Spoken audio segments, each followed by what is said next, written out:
The vast emptiness of space stretched before Commander Arden as he stood at the observation deck of the Imperial flagship Sovereign. Stars glittered like distant jewels against the velvet darkness, each one potentially harboring worlds the Empire had yet to claim. The Outer Rim territories represented the final frontier of Imperial expansion, wild and largely unexplored regions where the Emperor's will was still being forcefully imposed. Arden's gaze drifted to the planet below, a small, unremarkable world that had just been officially added to the Empire's ever-growing catalog of conquests. The subjugation had been almost embarrassingly simple. The locals possessed weapons barely more advanced than projectile rifles, while the Imperial fleet wielded the power to turn continents to glass. There had been no real resistance to speak of, just the expected formalities of surrender. "Another glorious victory for the Empire," remarked Captain Joran, approaching with a smirk. His immaculate uniform gleamed under the observation deck's lights, medals of past campaigns prominently displayed. "The Emperor will be pleased with our progress in this sector." Arden offered a perfunctory nod. "Indeed, though I would hardly call it a victory when the opponent can barely defend themselves." "A win is a win, Commander," Joran replied with the casual arrogance that permeated the Imperial officer corps. "Besides, these frontier worlds serve a purpose.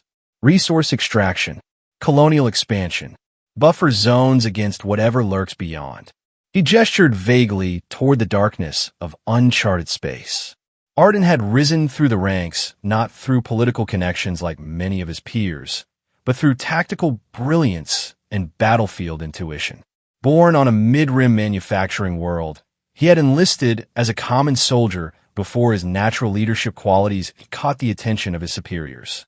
20 years of service had hardened him, giving him a perspective few of his fellow officers possessed. He understood that true strength came not from conquest alone, but from wisdom in recognizing potential threats. The bridge doors slid open as Lieutenant Carla entered, her usual composed demeanor slightly disturbed. She was Arden's most trusted advisor, a woman whose instincts had saved the fleet on more than one occasion. "Lieutenant," Arden acknowledged. "You seem troubled." "Intelligence reports, sir," she replied, holding out a datapad. "Central Command has identified coordinates for our next mission. A system deeper in the Outer Rim. Minimal information available, but they've marked it as a priority target." Arden took the pad, scanning the tersely worded orders. "Interesting. They provide coordinates, but almost no context." "That's what concerns me, sir," Carla said, lowering her voice. "The lack of information suggests either ignorance or deliberate omission. Neither scenario is comfortable." Captain Joran peered over Arden's shoulder. "Looks like a simple reconnaissance mission. Probably another backwater planet ripe for the taking." Arden frowned, studying the sparse details more carefully. "Perhaps, though I find it curious that Central Command would direct our entire battle group to investigate what they're describing as an unremarkable system." "You worry too much, Commander," Joran chuckled. "The Empire doesn't face any real opposition out here. The last organized resistance was crushed years ago." But Arden couldn't shake the unease settling in his gut. The same feeling he'd experienced before ambushes and failed operations in his earlier days. "Assemble the senior officers in the war room. I want to review our approach to these coordinates thoroughly." In the war room, Lieutenant Vin, the fleet's head of communications and sensor operations, and Lieutenant Vaughn, the tactical analysis specialist, joined Arden, Carla, and several other officers around the holographic display table. "What do we know about this region?" Arden asked, activating the star chart that displayed their target coordinates as a pulsing red marker in otherwise largely unmapped space. Vaughn adjusted his spectacles, a quirk that had earned him gentle ribbing among the crew. "Very little, Commander. It's beyond our normal patrol routes.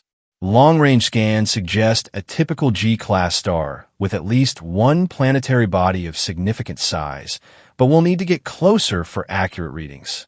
"Any transmissions from the area? Signs of civilization or technology?" Arden pressed. Vin shook her head, her close-cropped hair barely moving. "Nothing on standard frequencies. The system appears dormant from our current position." Which makes it a perfect opportunity, interjected Captain Joran. If there is valuable territory or resources, we claim it before anyone else does. If there's primitive life, we bring them the benefits of imperial rule. Arden noticed Carla's subtle frown. You disagree, Lieutenant? She hesitated before responding.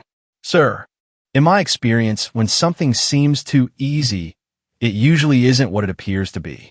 The complete lack of information makes me uneasy. Superstition, scoffed another officer. The Empire's technological superiority is absolute. What could possibly threaten us in uncharted space?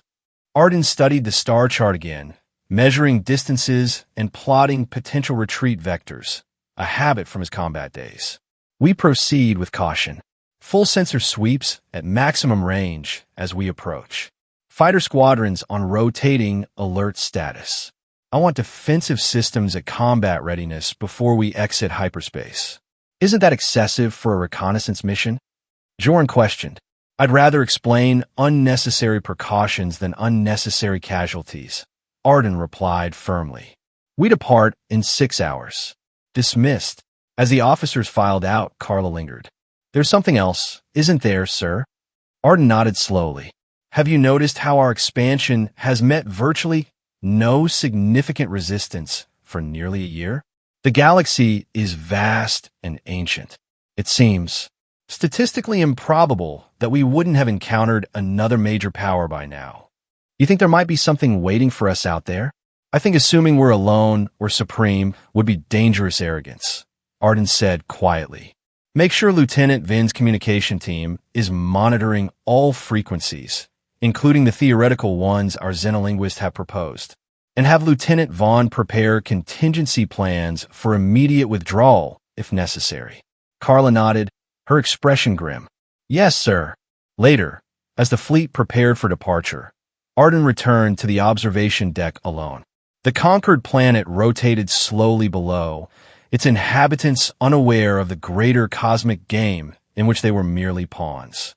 He stared out into the void, into the direction they would soon be traveling, and couldn't shake the feeling that something was watching back. What's waiting for us out there? He murmured to himself as the stars stared back, cold and silent. The Imperial Battle Group transitioned from hyperspace with military precision, emerging into normal space at a cautious distance from their target coordinates. 5 capital ships, including Arden's flagship Sovereign, accompanied by 20 escort vessels and numerous fighter squadrons, represented enough firepower to subjugate an entire system. The formation automatically adopted a defensive posture, shields raised and weapon systems on standby. Commander Arden stood on the bridge, hands clasped behind his back as he surveyed the main view screen. The system appeared much as predicted, a yellow-white star at its center, surrounded by several planets. The third one, a blue-green world with visible cloud formations, matched their target coordinates. Initial sensor sweeps, Lieutenant Vin. Arden inquired. Vin was hunched over her console, brow furrowed in concentration. Standard readings, Commander. Class M planet, breathable atmosphere, moderate technological signatures consistent with early industrial development. Nothing that would warrant special attention. And yet Central Command specifically directed us here.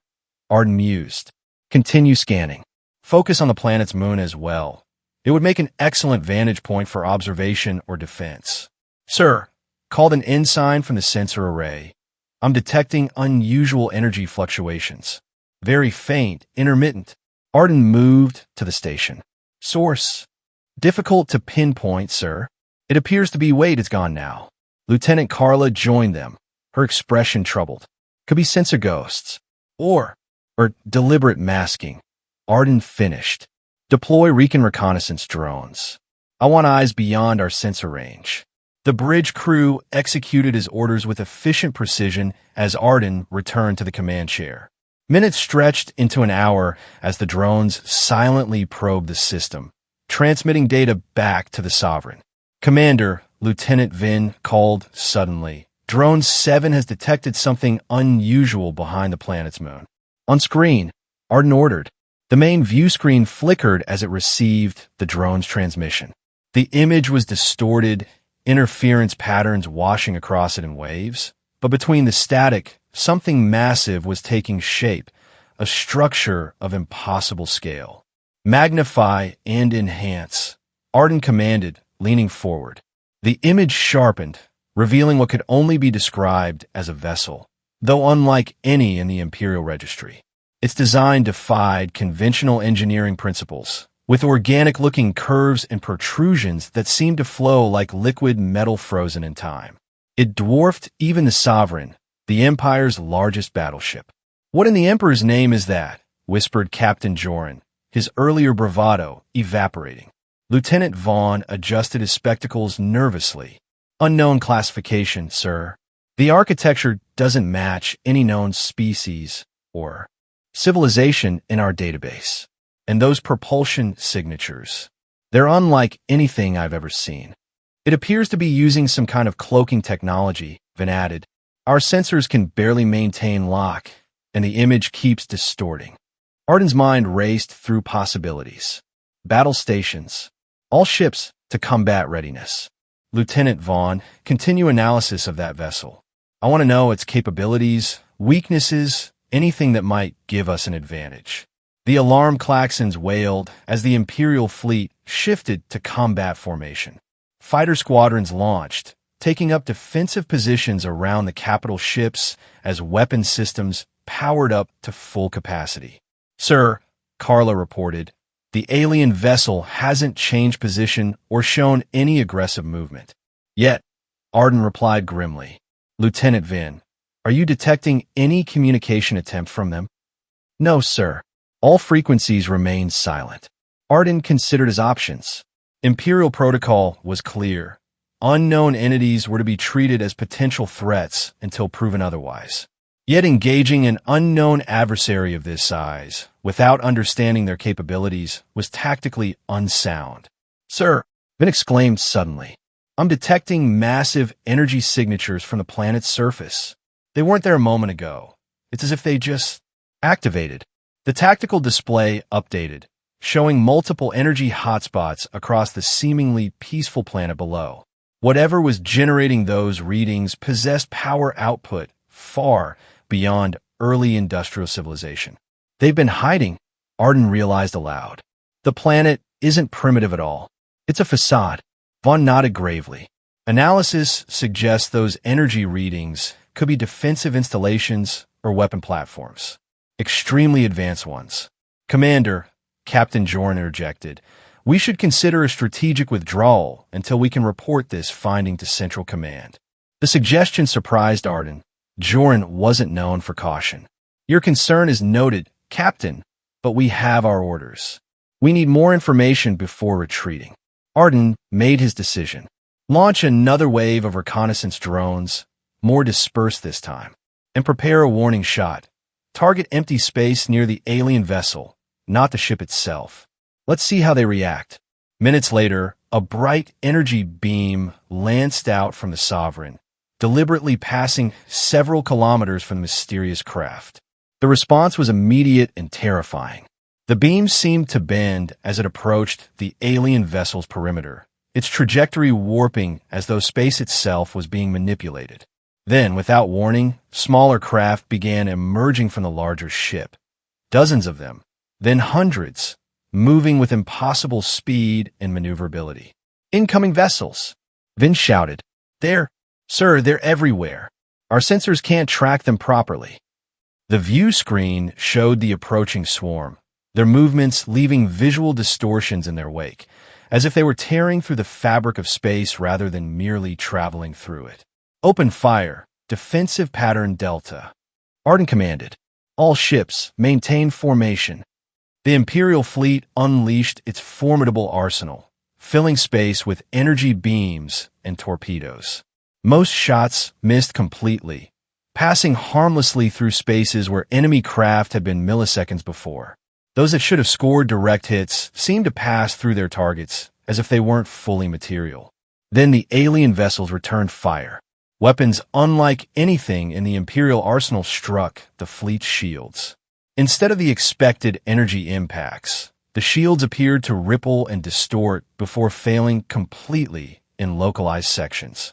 Hull breaches were reported across multiple ships as alien energy weapons bypassed defensive systems entirely. Shields failing on multiple vectors, reported the defensive systems officer, panic edging into his voice. They're using some kind of phase technology. Our defenses aren't calibrated for this type of attack. Evasive maneuvers. Arden ordered. Rotate shield frequencies and continue firing. Lieutenant Vaughn, analyze their attack patterns. Find me a weakness. But the alien vessels moved with such speed and unpredictability that conventional tactics proved futile. 2 Imperial destroyers were already heavily damaged, their engines disabled and weapons offline. The fighter squadrons fared no better, outmaneuvered at every turn by enemies that seemed to predict their movements. As Arden prepared to order a tactical retreat to regroup, all communication systems aboard the Imperial vessels suddenly activated simultaneously. A voice, or something approximating one, resonated through every speaker, translator, and communication device. Asterisk attention, trespassing fleet. You have entered territory under the protection of the Keepers. Your primitive weapons and tactics amuse us. We have observed your empires. Expansion with growing concern. Consider this a formal warning. Retreat now, or face obliteration. Asterisk. The bridge fell silent as the message concluded. The voice had carried an unsettling quality, multi-layered and resonant, as if multiple entities were speaking in perfect synchronization. Can we identify the source of the transmission? Arden asked Vin. She shook her head. It came through all channels simultaneously. I've never seen anything like it. Before Arden could respond, the voice returned. Asterisk, your hesitation suggests confusion or defiance. Allow us to clarify our position. Asterisk. Without warning, one of the damaged Imperial destroyers erupted in a blinding flash. Not from an external attack, but as if its very molecular structure had been destabilized from within. The ship didn't explode in the conventional sense. It simply ceased to exist in an organized form, its matter dispersing into a rapidly expanding cloud. Horror gripped the bridge crew as they watched thousands of their comrades obliterated in an instant. Asterisk, that wasn't our entire army. Asterisk, the voice continued, its tone almost casual despite the destruction it had just wrought. Asterisk, what you see is merely a fraction of our capability. The decision is yours, small ones. Depart with your knowledge and lives intact, or join your fallen vessel in dissolution. Asterisk. Captain Joran's face had drained of color. Commander, we can't possibly. All units, initiate strategic withdrawal, Arden commanded, his voice steady despite the turmoil in his mind. Maximum speed, dispersed retreat pattern. Rendezvous at emergency coordinates Alpha. As the Imperial fleet began its retreat, covered by what remained of their fighter squadrons, Arden couldn't help but feel they had just encountered something that would forever change the Empire's understanding of its place in the galaxy. The Empire had always seen itself as the pinnacle of civilization and military might. That assumption had just been shattered in the most brutal way possible. The surviving Imperial ships regrouped at the emergency coordinates, a sparse region of space far enough from the encounter site to provide a temporary sense of security. Damage reports flooded in. 3 ships completely lost, 7 severely damaged, and countless fighters destroyed. The casualty count was still being tallied, but preliminary estimates suggested thousands of Imperial personnel had perished. Commander Arden had convened an emergency council in the Sovereign's war room. The officers' faces reflected a mixture of shock, fear, and disbelief, emotions rarely seen among the usually confident Imperial leadership. What we encountered was clearly a civilization far beyond our technological level. Arden began, his voice grave. Their weapons, defenses, and propulsion systems operated on principles we barely comprehend. How could intelligence have missed something of this magnitude? Captain Joran demanded, his earlier arrogance replaced by indignant disbelief. An entire advanced civilization operating on our borders. Lieutenant Vaughn cleared his throat. Based on the data we collected, I don't believe they've been there long, at least not in force. The energy signatures from both the vessel and planetary installations showed unusual temporal fluctuations. It's possible they've only recently established this outpost, for lack of a better term. Or they've been there all along, hiding their presence until now, Carla suggested. The cloaking technology they demonstrated could easily have concealed their existence from our long-range scans. They called themselves the Keepers, Lieutenant Vin added. That implies a purpose, a mission. They specifically mentioned concern about our expansion. Arden nodded thoughtfully, as if they were guarding something. The question is, what? With respect, Commander, interrupted another officer. The more pressing question is how we respond. We should send word to Central Command immediately and request reinforcements. The entire sector needs to be placed on high alert. Agreed, Arden said. But I'm not convinced a conventional military response would be effective against this threat. You all saw what happened to the Intrepid. Destroyed, not with conventional weapons, but with technology that manipulated matter at a fundamental level. So what? We simply surrender this region of space.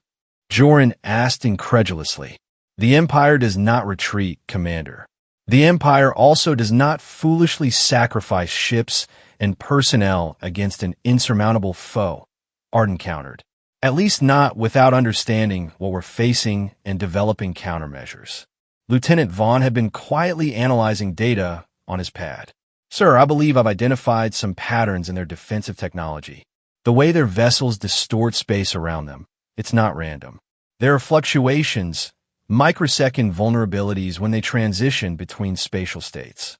This caught Arden's attention. Explain. Their cloaking technology appears to work by partially shifting their vessels out of our dimensional space, Vaughn elaborated, pushing his spectacles up nervously. But the transition isn't instantaneous. There's a moment, barely measurable, when they're fully present in our space. If we could predict those moments and target our weapons accordingly, could we develop sensors capable of detecting these transitions? Arden asked. Possibly, Vaughn replied. We'd need to calibrate scanning equipment to monitor a much broader spectrum than our standard arrays cover. It would be experimental, but theoretically feasible. For the first time since the encounter, a glimmer of hope appeared in the room.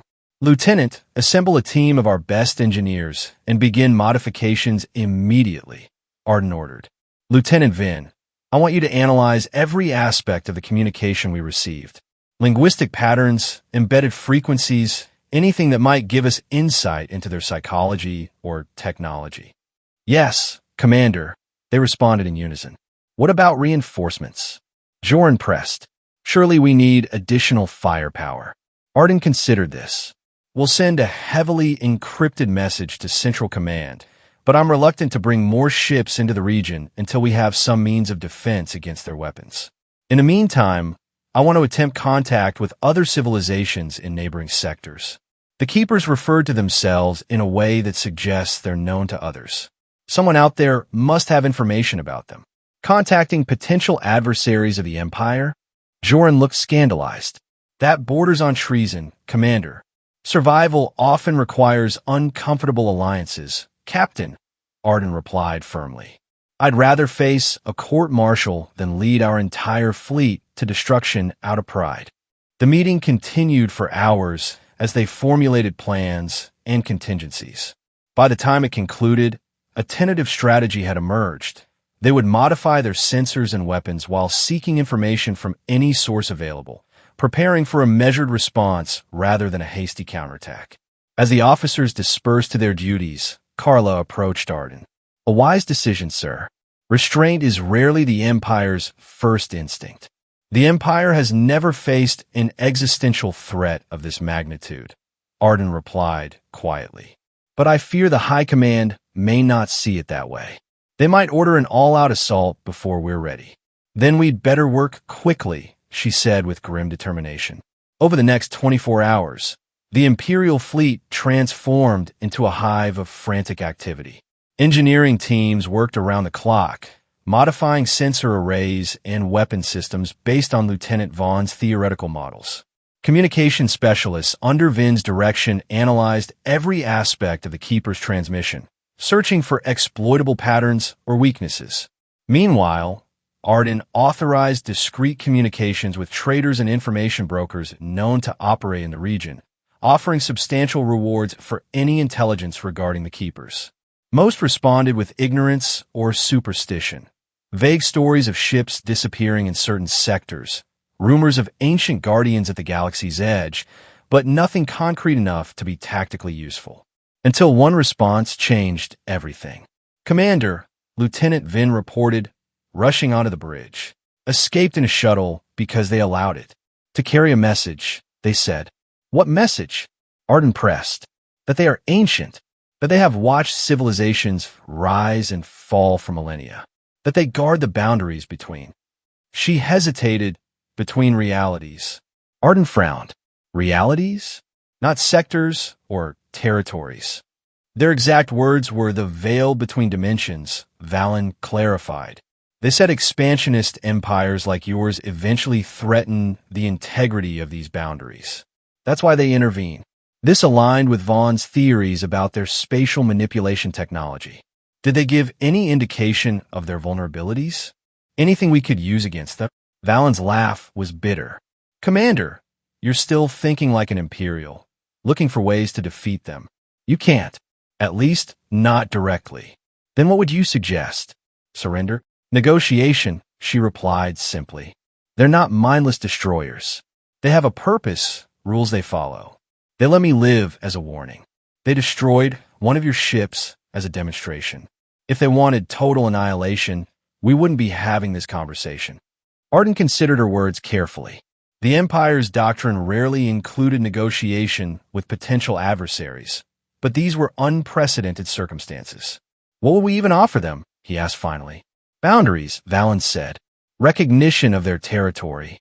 Cessation of expansion in this sector. It's a large galaxy, Commander. Surely the Empire can find other directions to grow."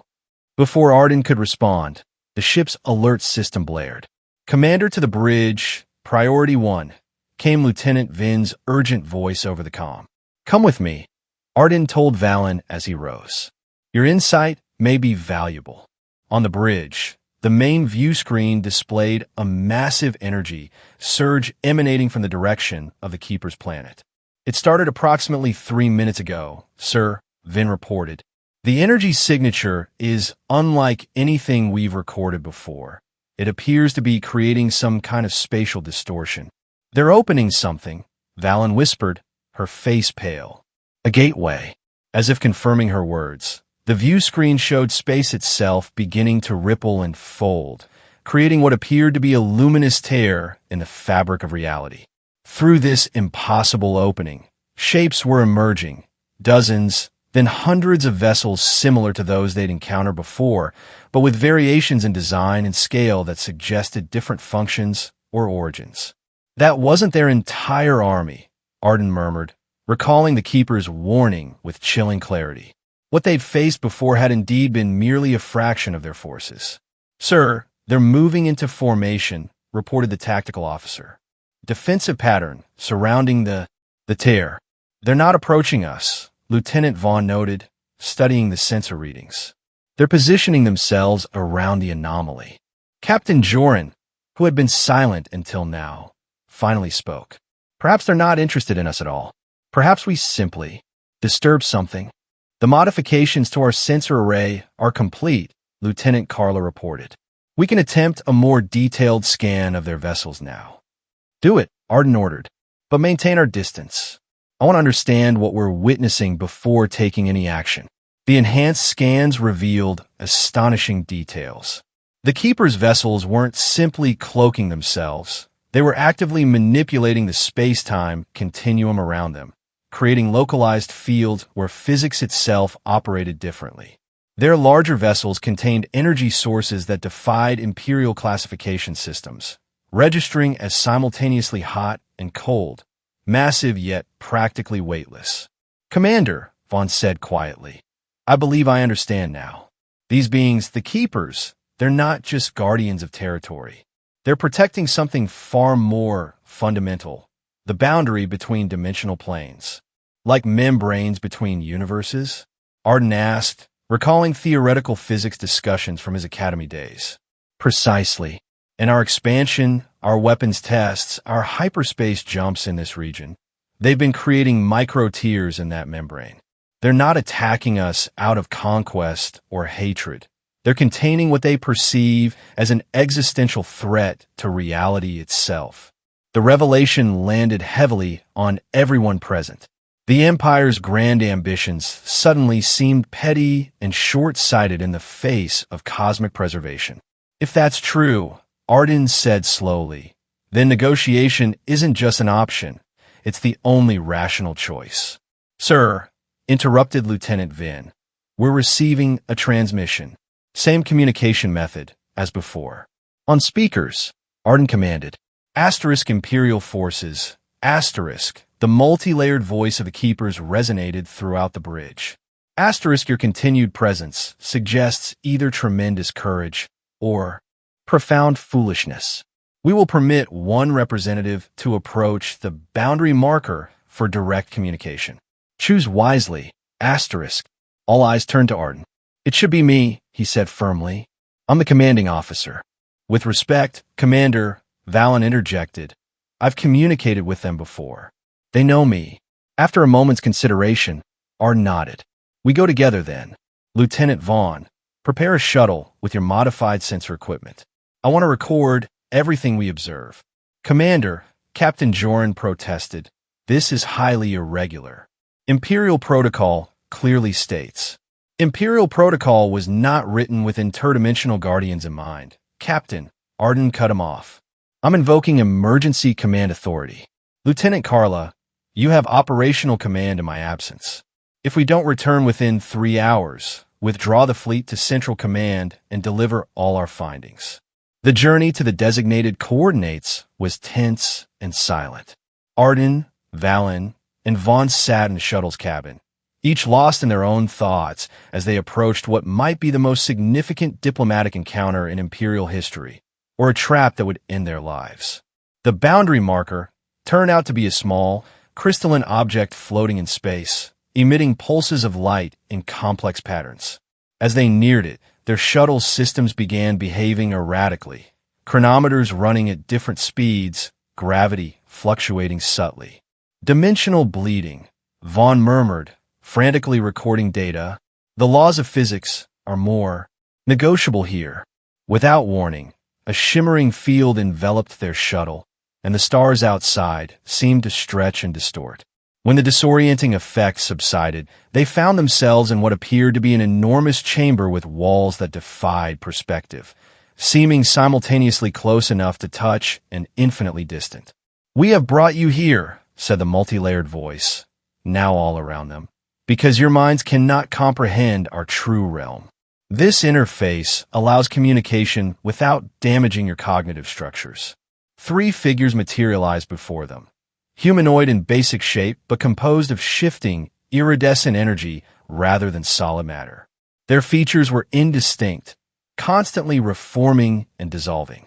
I am Commander Arden of the Imperial Fleet, Arden began, striving to keep his voice steady. I come seeking understanding, and Lieutenant Vaughn documented everything, occasionally asking technical questions that revealed his growing understanding of transdimensional physics, a field that would likely revolutionize Imperial science, assuming they survived to share their findings. As the negotiation concluded, the central figure addressed Arden directly. You comprehend more readily than expected. Perhaps your species has potential beyond conquest. We contain multitudes, Arden replied. Just as I suspect you do. The chamber around them began to shimmer and fade.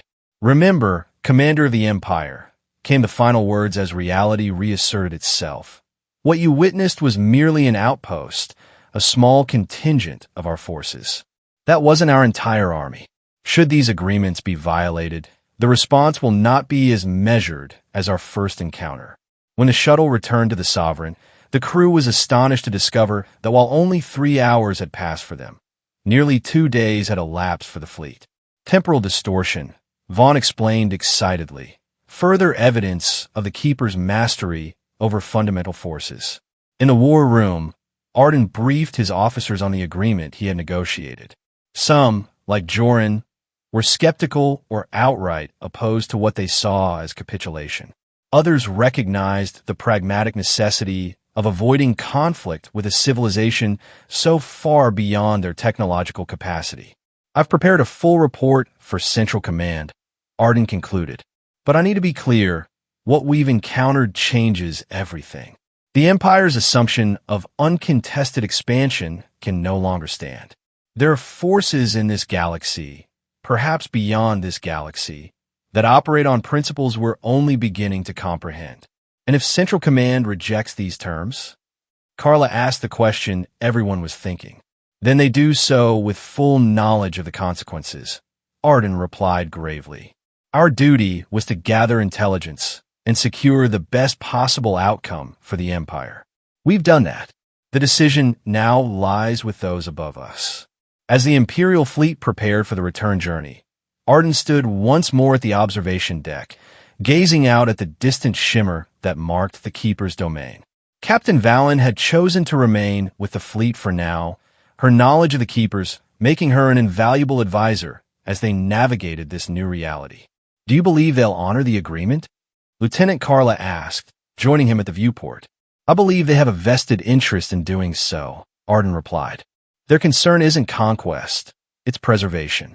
If our compliance protects the boundaries they guard, they have no reason to engage us further. And the Empire? Will our leaders accept these limitations? Arden sighed deeply. That's the more difficult question. The Empire wasn't built on compromise or restraint. They stood in silence for a moment, contemplating the vastness before them and the even greater vastness they now knew existed beyond conventional reality. Lieutenant Vaughn believes we can adapt our technology, Carla said eventually. Find ways to continue expansion without threatening these dimensional boundaries. Yes, Arden nodded. That will be our best argument when we present our findings.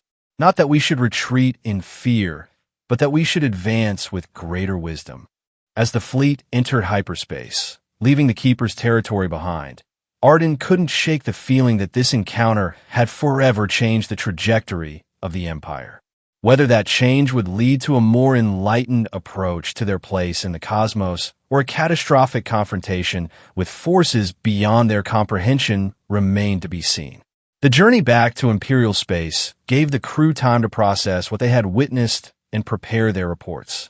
Lieutenant Vaughn worked tirelessly, collaborating with the Science Division to document everything they had learned about transdimensional physics and the Keeper's technology.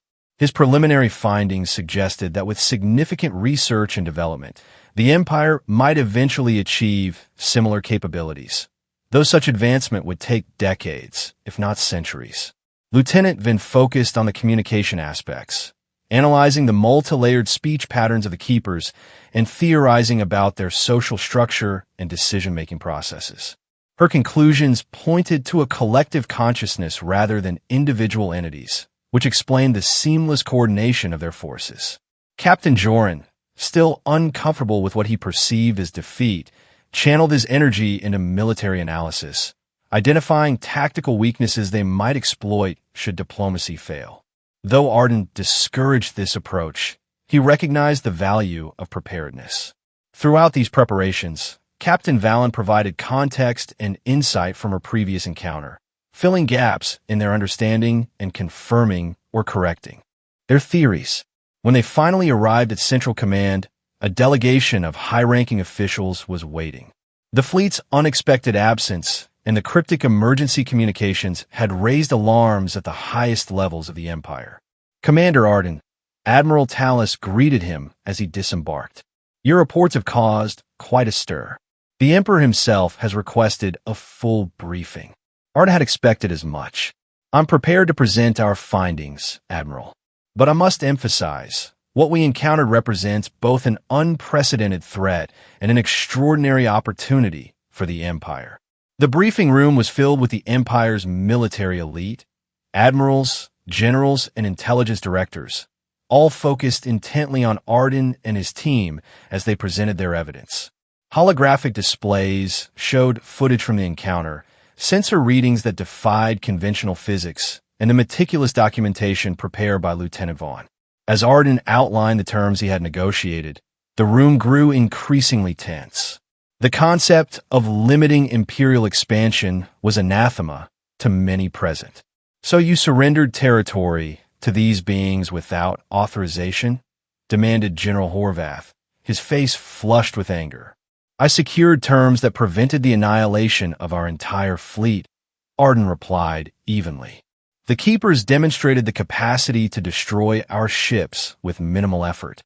They allowed negotiations because they prefer stability to conflict, but they will respond with overwhelming force if provoked." Admiral Tallis leaned forward. "These dimensional boundaries they supposedly protect, do we have any independent verification that they exist? Could this be an elaborate deception to deter our expansion?" Lieutenant Vaughn stepped forward, adjusting his spectacles. "The physics are sound, Admiral. Our own scientists have theorized about multidimensional spaces for decades. What we witnessed provides empirical confirmation of those theories. The data we collected shows unmistakable signs of dimensional intersection points precisely where the Keepers indicated." Dr. Alara Voss, the Empire's leading physicist who had been called in to assess their findings, nodded in agreement. "Commander Arden's team has brought back evidence that will revolutionize our understanding of space-time. If these readings are accurate, and I believe they are, then the Keeper's concerns about dimensional stability are entirely legitimate." "Then what do you suggest?" asked Admiral Tallis. "That we abandon our manifest destiny? Accept arbitrary boundaries imposed by alien entities?" "I suggest," Arden replied carefully, "that we adapt. The Empire's strength has always been its ability to incorporate new knowledge, new technologies. We now understand that unrestrained expansion in certain regions threatens universal stability. That doesn't mean we stop growing. It means we grow more intelligently." He activated a holographic display showing alternative routes for Imperial expansion. These sectors remain viable for immediate development. Meanwhile, Lieutenant Vaughn has already conceptualized modifications to our hyperspace technology that would minimize dimensional disruption, allowing us to eventually return to restricted areas safely. The debate continued for hours, with factions forming around different approaches. Some advocated for immediate military buildup to challenge the Keepers, while others saw the potential benefits of technological collaboration. In the end, pragmatism prevailed. The Empire would respect the boundaries, for now, while redirecting expansion efforts to unaffected regions. Simultaneously, massive resources would be allocated to understanding and eventually replicating the Keeper's dimensional technology. As Arden left the briefing, Admiral Tallis pulled him aside. "The Emperor was impressed with your handling of the situation, Commander. He's authorized a promotion. You'll be taking command of a new research and response division focused specifically on transdimensional threats." "Thank you, Admiral, but I didn't do this for advancement." "No," Tallis agreed. "You did it to save your fleet and potentially the Empire itself. That kind of clear thinking is exactly what this new division requires." In the months that followed, Arden's team expanded their understanding of the Keepers and the dimensional boundaries they protected. Lieutenant Vaughn's research yielded significant advances in sensor technology, allowing Imperial ships to detect potential weak points in the fabric of space-time and avoid causing further damage. Captain Valen chose to remain with the Empire as a special advisor, her first-hand experience with the Keepers proving invaluable as they developed new protocols for operating near sensitive regions. The Empire's expansion continued, but with a new awareness of their place in a more complex and interconnected cosmos than they had previously imagined. Some hardliners still advocated for, eventually challenging the Keeper's dominance, but most recognized the wisdom in developing their understanding before attempting such confrontation. 1 year after their initial encounter, Arden's new command received an unexpected communication through channels established during the negotiations. The message was brief but significant. Asterisk, your adaptations are noted. Boundaries respected. Observation continues. Asterisk. Standing on the bridge of his new research vessel, Arden smiled slightly. Send acknowledgement. He instructed Lieutenant Vin, who had chosen to join his new command. And add, understanding grows. Respect mutual. As the message was transmitted into the depths of space, Arden reflected on how drastically the Empire's perspective had changed in a single year. They had encountered a force that could have destroyed them utterly, yet instead found themselves on a path to greater knowledge and potentially peaceful coexistence. The galaxy was far larger and stranger than anyone had imagined, filled with powers and possibilities beyond Imperial comprehension. But rather than faltering in the face of this revelation, the Empire was adapting, learning, evolving, preparing for whatever mysteries awaited them among the stars. And somewhere at the boundaries between realities, the Keepers continued their eternal vigilance, watching the Empire's progress with curiosity, ready to intervene again should the need arise. For the boundaries between worlds were delicate things, requiring constant protection. And as the Keepers had warned during their first encounter, that wasn't their entire army. Beyond the veil lay forces even they answered to, ancient guardians of cosmic order that had watched civilizations rise and fall across countless dimensions since time immemorial. The Empire had glimpsed only the first layer of a reality far more vast and complex than they had ever dreamed. Whether they would ultimately rise to the challenge of this new understanding or falter under its weight remained to be seen. But for now, they moved forward with caution and purpose, their path forever altered by the knowledge that they were not, and had never been, alone in the universe.